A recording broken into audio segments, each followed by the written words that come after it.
माँ का ख्याल हर वक्त आता है, लेकिन जब कोई त्योहार हो, खुशी का हो या ईद का मौका हो, तो उस वक्त अम्मी का ख्याल ज्यादा आता है। सब लोगों के खानदान इकट्ठे होते हैं, तो कमी तो महसूस होती है कि मेरी अम्मी मेरे साथ नहीं है। ये कहना था सैयद मुराद अली का, जो पाकिस्तान की नामवर शायरा परवीन शाकिर के अकलौते बेटे हैं। नामवर सहाफी मोहम्मद असरार बीबीसी के लिए अपनी एक रिपोर्ट में लिखते हैं कि परवीन शाकिर 26 दिसंबर 1994 को एक ट्रैफिक हादसे का शिकार होकर वफात पा गई थी। उस वक्त मुराद की उम्र 15 बरस थी और वो ओ लेवल के तालिब इल्म थे। परवीन शाकिर की 26वीं बरसी के मौके पर बीबीसी से खुसूसी बातचीत में मुराद अली ने बताया कि उन्हें आज भी 26 दिसंबर की वो सर्द सुबह याद है, जब उनकी वालिदा एक हादसे के बाइस उनसे हमेशा के लिए जुदा हो गईं।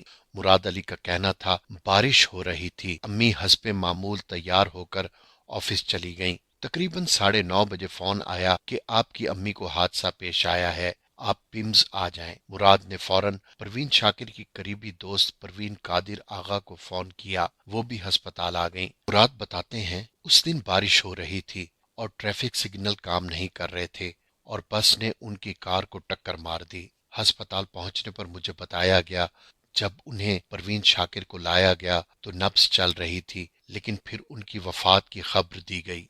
मुराद को अपनी वालिदा के साथ गुजरे लम्हों की कमी आज भी महसूस होती है। उनका कहना था, अम्मी जितनी भी मसरूफ होती, रात का खाना घर पर खाती थी और खाने की टेबल पर हमारी बातें होती। स्कूल में दिन कैसा गुजरा, पढ़ाई कैसी चल रही है, दोस्तों के साथ वक्त कैसा गुजर रहा है और थोड़ी सी सियासी बातें भी होती थी। अगरचे उस वक्त मैं छोटा था, मुझे समझ नहीं आती थी।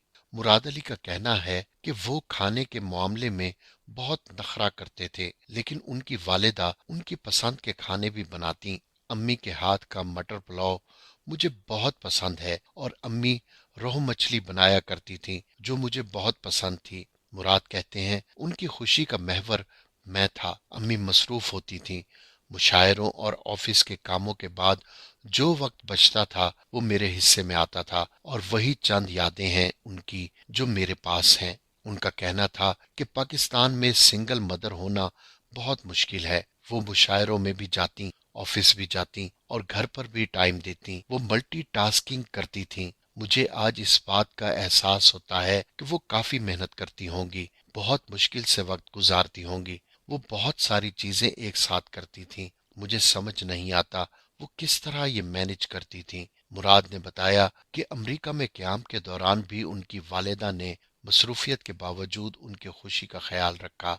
ऐसे ही एक खुशगवार वाक़े का जिक्र करते हुए वो मुस्कुरा दिए। उनका कहना था, हमें 2 साल होने को थे अमेरिका में रहते हुए और 10-12 साल के बच्चे को कार्टून देखने का कितना शौक होता है, और अमेरिका में होते हुए एक जगह जाने का बहुत दिल करता है कि डिज्नीलैंड देखें। मुझे बड़ा अफसोस हुआ था कि हम वहां नहीं जा सके। एक दिन अम्मी ने कहा, हम एक नई जगह जा रहे हैं। मैंने पूछा, कहाँ जा रहे हैं? तो अम्मी ने कहा, चलते हैं जरा। फिर अगले दिन वो मुझे डिज्नीलैंड ले गईं। मुराद के बकौल उस दिन वो इस बात पर बहुत खुश थे कि उनकी वालिदा ने उनकी ख्वाहिश को याद रखा। मुराद अली परवीन शाकिर की अकलौती औलाद थे और उनकी मोहब्बतों का मरकज भी, लेकिन वो फिर भी उन्हें खुद से दूर करना चाहती थीं। उसकी वजह बताते हुए मुराद का कहना था कि वो मुझे कहती थीं कि आपको बोर्डिंग स्कूल में डाल देंगे। पहले जब मैं छोटा था तो मुझे एचिसन में डालना चाहती थीं, फिर हसन इब्दाल कैडेट कॉलेज में डालने को कहा और फिर लॉरेंस कॉलेज की बात हुई। मैंने उनसे कहा, आप मुझसे मोहब्बत करती हैं, ये सब अच्छी जगह हैं, लेकिन मैं आपका अकलौता बेटा हूँ, मैं नहीं जाना चाहता। मुराद के बकौल उनके बोर्डिंग जाने से इनकार पर परवीन शाकिर ने उनसे एक फरमाइश की। उन्होंने कहा, ठीक है, मुझे एक लंबा सा खत लिखो, फिर मुझे बताओ कि तुम क्यों नहीं जाना चाहते। फिर मैंने खत लिखा और अम्मी ने पढ़ा तो कहने लगी कि ठीक है, तुम नहीं जाना चाहते तो फिर हमारे साथ ही रहोगे। मुराद अली का कहना था कि उनकी तालीम और मुस्तकबिल के हवाले से उनकी वालिदा ने वाज़ेह गाइडलाइन दे रखी थी। उनका कहना था कि तुम डॉक्टर बनो, और वो भी न्यूरोसर्जन, जो सख्त किस्म की तालीम होती है, तुम वो करो। और वो इस पर बहुत जोर देती थी। ان کا کہنا تھا کہ وہ ان کی پڑھائی کے معاملے میں سمجھوتا نہیں کرتی تھیں، حتیٰ کہ ایک مرتبہ نمبر کم آنے پر ان کے دوستوں کے سامنے انہیں ڈانٹ دیا تھا۔ مراد تسلیم کرتے ہیں کہ ان کی والدہ پروین شاکر بہت دور اندیش تھیں۔ وہ کہتی تھیں، مراد تم کمپیوٹر ضرور پڑھنا، کمپیوٹر بہت ضروری ہے، اگر دنیا اسی طرف جائے گی۔ اور ان کی یہ بات سچ ہوئی۔ مراد نے بتایا کہ انہوں نے ماسٹرز کمپیوٹر سائنس میں کیا ہے، میں سافٹ ویئر انجینئر بن گیا ہوں، میں ٹیسلا کمپنی میں کام کرتا ہوں، یہ وہی کمپنی ہے جو برقی گاڑیاں بناتی ہے۔ وہ اگر ہوتی تو وہ بالکل مطمئن ہوتی کہ میں کامیاب ہو گیا ہوں اور وہ خوش ہوتی۔ مراد علی کا کہنا تھا کہ پروین شاکر ان سے ہمیشہ محنت کرنے کے لیے کہتی اور وہ خود انتہائی محنتی تھیں۔ ایک چیز جو امی کی زندگی سے میں نے لی ہے وہ ہے محنت کرنا۔ مجھے انہوں نے ایک دفعہ کہا تھا کہ نوکری کرنا میرے لیے ضروری نہیں ہے، میری کتابوں کی رائلٹی آتی ہے، وہی کافی ہے، میں ملازمت اس لیے کرتی ہوں کہ تم زیادہ پڑھ جاؤ اور ایک اچھے آدمی بن جاؤ۔ وہ کہتی تھی کہ محنت کرو گے تو کچھ بن جاؤ گے، محنت کے بغیر کچھ نہیں بن سکو گے۔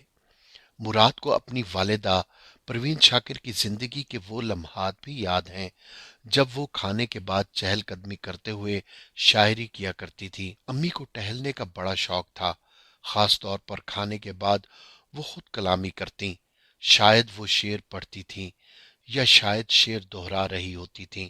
مراد بتاتے ہیں کہ وہ ان لمحوں میں سوچ رہی ہوتی تھیں، جب ان کو کوئی چیز اچھی لگتی تھی تو وہ اپنی ڈائری میں لکھ لیتی تھیں۔ ان کی ایک دو ڈائریاں تھیں جو نامکمل تھیں۔ مراد علی نے بتایا کہ پروین شاکر کی یہ ادھوری شاعری مرتب کروانے کے بعد کفے آئینہ کے نام سے شائع ہوئی۔ اپنی اس کتاب کا نام پروین شاکر پہلے ہی طے کر چکی تھیں۔ پروین شاکر کی موت کے بعد جو ان کا مجموعہ کلام کفے آئینہ شائع ہوا، اس میں ایک نظم نما غزل نظر آتی ہے جو ان کے بیٹے مراد کے لیے لکھی ہوئی معلوم ہوتی ہے۔